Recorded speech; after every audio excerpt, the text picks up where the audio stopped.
Good morning friends. इंडा आ रहा है आपको सिखाने के लिए इंग्लिश, घर बैठे बुक, ऐप और अनुभवी शिक्षकों के साथ। मतलब बहुत एक्सपीरियंस टीचर आपको सिखाएंगे, घर बैठे सिखाएंगे, बुक भी होगी, ऐप भी होगा। थोड़ा सा इंतजार है बस। डे 23, हम 23 नंबर के डे पर पहुंच गए हैं। ग्रामर का टॉपिक है, आज हम सीखने वाले हैं अबाउट टू। क्या सीखने वाले हैं? About to. इसका हिंदी मीनिंग क्या होता है? इसका हिंदी मीनिंग होता है करने वाला हूं या था। करने वाला हूं कोई काम, या करने वाला था, या इसको ऐसा भी बोल सकते हैं करने जा रहा है ना, हूं, या करने जा रहा था। दोनों ही तरह से हिंदी हो सकती है। इसका सेंस है हिंदी नहीं रटना है, ट्रांसलेशन नहीं करना है, स्ट्रक्चर्स नहीं बनाने हैं, सेंटेंस से समझते हैं। तो करने वाला हूं या करने वाला था। लेकिन इसका जो एक सेंस है, जो सबसे इंपॉर्टेंट चीज है कि बस करने ही वाला हूं, है ना। इसके आगे अपन ऐसा लिख लेते हैं, बस करने ही वाला हूं या बस करने ही जा रहा था। मतलब इसका सेंस है जस्ट। इसमें जो टाइम है वो बहुत कम है। मतलब जस्ट करने ही वाला हूं, बस करने ही वाला हूं। इस सेंस में इसको हम यूज करते हैं।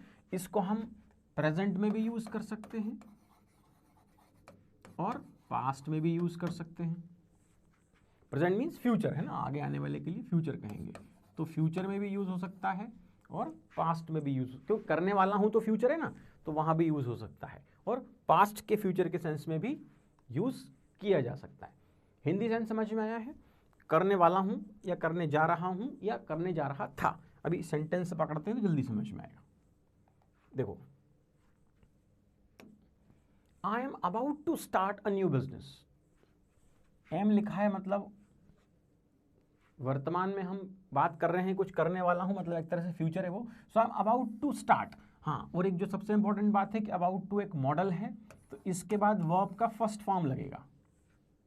ध्यान ध्यान, सारे के सारे जो मॉडल्स होते हैं उनके बाद वर्ब का फर्स्ट फॉर्म लगता है।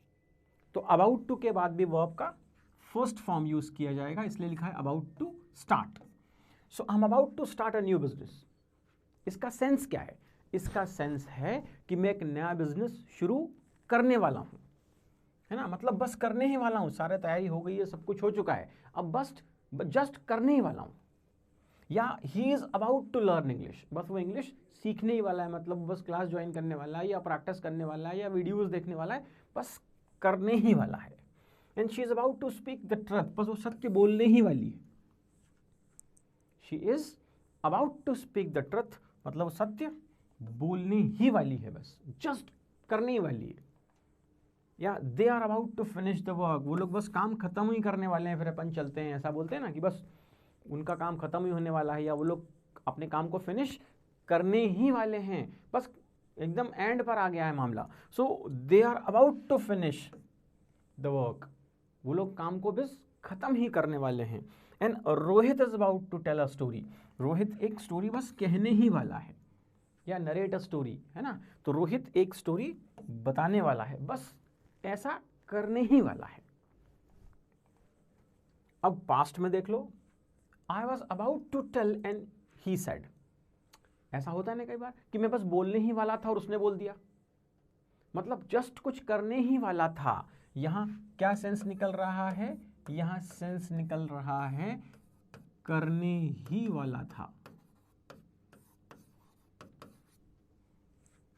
कि I was about to tell, मैं बस बोलने ही वाला था, एंड ही सेड, और उसने बोल दिया।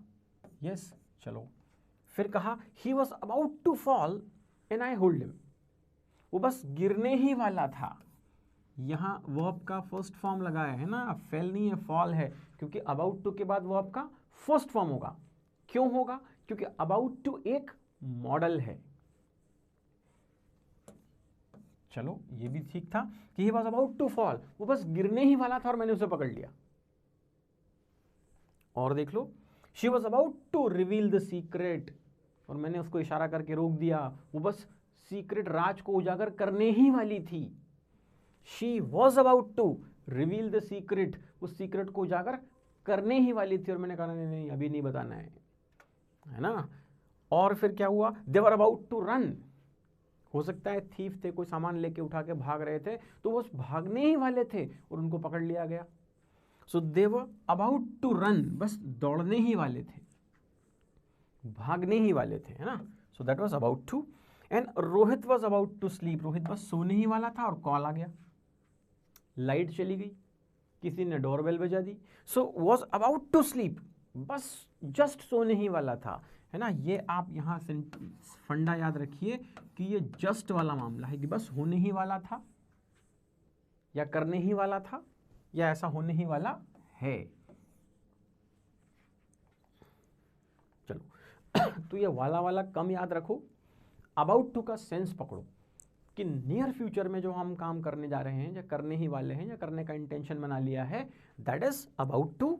और फिर इसी की तरह है गोइंग टू, ये इसका भी सेंस है करने वाला हूं,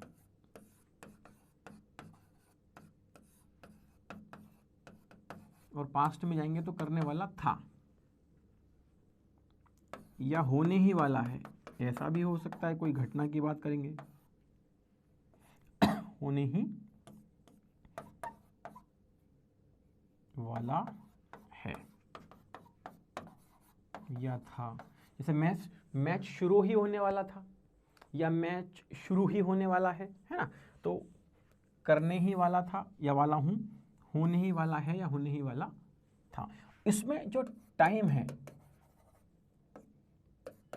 वो थोड़ा ज़्यादा भी हो सकता है, मतलब जस्ट का मामला नहीं है, हो सकता है 2 मिनट बाद, लिख देता हूं यहाँ, हो सकता है 2 मिनट बाद, हो सकता है 2 आवर्स के बाद, हो सकता है 2 डेज के बाद, हो सकता है 2 ईयर्स के बाद, हो सकता है 20 ईयर्स के बाद।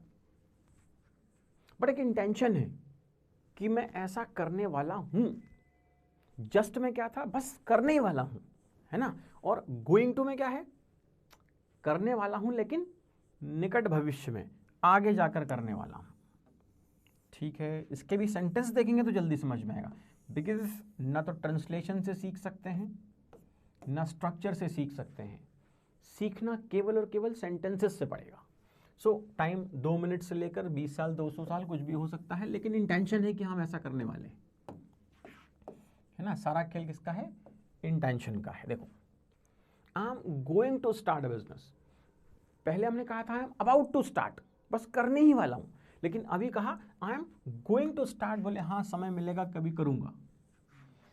देखो, हम फ्यूचर का सेंटेंस विल से भी बता सकते हैं, I will start a new business. अच्छा, यहाँ बैच लिखा है, न्यू बैच,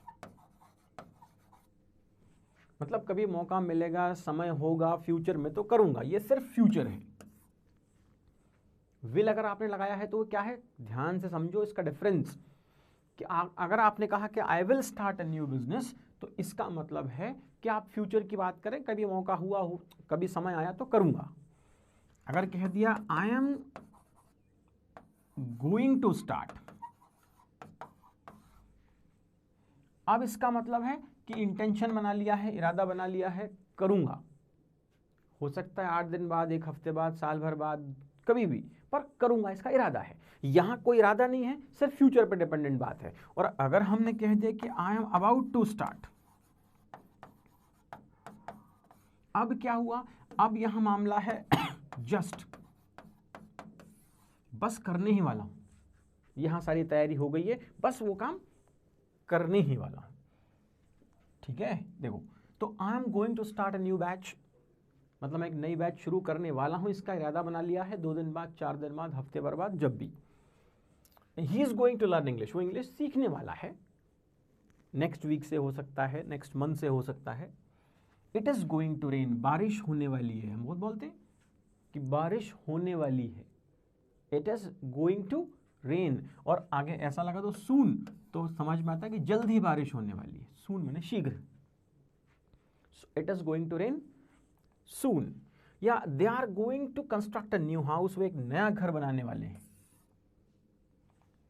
या Rohit is going to settle in America, बोले अभी तो रोहित इंडिया में रहता है बट फाइनली वो उसने अपना इंटेंशन बना लिया है कि finally going to settle in America. अब वो 10 साल बाद सेटल हो या 20 साल बाद, बट इंटेंशन है कि वो कहाँ जाना चाहता है, फॉरेन या अमेरिका जाकर सेटल होना चाहता है। अब ये पास्ट में देखो, I was going to call you but I forgot, मैं कॉल करने ही वाला था, फिर कुछ काम आ गया, ध्यान से उतर गई तो कॉल नहीं कर पाया। तो I was going to call you, he was going to give a party, वो पार्टी देने वाला था फिर किसी रीजन से कैंसिल हो गई, तो he was going to give party. It was going to rain, बोले देख तो रहा था कि बारिश होने वाली थी पर हवा चली और बादल उड़ गए और बारिश नहीं हो पाई। सो क्या हुआ, it was going to rain, बारिश होने वाली थी, है ना। ये वॉज लगाए मतलब हम पास्ट की बात कर रहे हैं। यस और देखो, they were going to start a shop, वो एक शॉप शुरू करने वाले थे, फिर लॉकडाउन लग गया, है ना, पैंडेमिक आ गया, कोई और रीजन हो गया तो शायद नहीं की, but they were going to start, वह करने तो वाले थे। Rohit was going to sleep, Rohit सोने ही वाला था या सोने वाला था और ऐसा हो गया वैसा हो गया, कुछ भी हो गया। इसका नेगेटिव सेंटेंस भी बन सकता है ना। देखो कैसे, I am not going to take this project, अब मैंने इंटेंशन नेगेटिव बना लिया कि मैं ऐसा नहीं करने वाला हूं। I am not going to take this project, he is not going to win, he is not going to win, वो कभी वो जीतने नहीं वाला है, क्योंकि उसका नेगेटिव माइंडसेट ही नेगेटिव है, एटीट्यूड खराब है ना, इच्छा ही नहीं रखता है। So he is not going to win. Is she going to teach science, क्या वो साइंस पढ़ाने वाली है। Is she going to teach, हमने यहां क्वेश्चन पूछ लिया, is she going to teach science, क्या वो साइंस पढ़ाने वाली हैं। या are they going to purchase a new car, क्या वे लोग एक नई कार खरीदने वाले हैं। Rohit is not going to settle in America, है ना, रोहित अब उसने मन बदल दिया, इंटेंशन बदल दिया है, अब क्या बोल रहा है कि Rohit is not going to settle in America, अब रोहित अमेरिका में सेटल नहीं होने वाला है। वैसे भी सारे जहां से अच्छा हिंदुस्तान हमारा, है ना, कहां जाएंगे छोड़ के। तो Rohit is not going to settle in America. ये अबाउट टू और गोइंग टू के बारे में हमने कुछ जानकारी जुटाई, सेंटेंसेस देखे, इन सबको अब हमें अपनी लैंग्वेज में डे टू डे लाइफ में यूज करना है। अबाउट टू और गोइंग टू दोनों पास्ट में भी यूज हो सकते हैं और फ्यूचर के लिए भी यूज किए जा सकते हैं। अबाउट टू का सेंस बोलता है जस्ट, बस होने ही वाला है या होने ही वाला था, और गोइंग टू का मतलब भी होने ही वाला है या होने ही वाला था, लेकिन समय थोड़ा सा लंबा हो सकता है। कंसेप्ट आपको समझ में आ गया है, सेंटेंसेस आपने देख लिए हैं, कंफ्यूजन आए तो बार बार वीडियो को देखिए, अपने फ्रेंड्स को, रिलेटिव्स को, सबको समझाइए कि बहुत ही नॉर्मल तरीके से, सामान्य तरीके से, वैसा जैसे अपन को समझ में आता है उस तरह से समझाया जाता है। होशियारी देने के लिए नहीं समझाया जाता, अपने आप को महान प्रूव करने के लिए नहीं सिखाते समझाते, इसलिए सिखाया समझाया जाता है कि आपको समझ में आ जाए। सबको बताएं कि आप बहुत अच्छी चीज सीख रहे हैं, क्योंकि अच्छाई दूर तक फैलनी चाहिए। आज के लिए इतना काफी है, आपका दिन शुभ हो, कल फिर मिलेंगे एक नए टॉपिक के साथ। Good bye, we will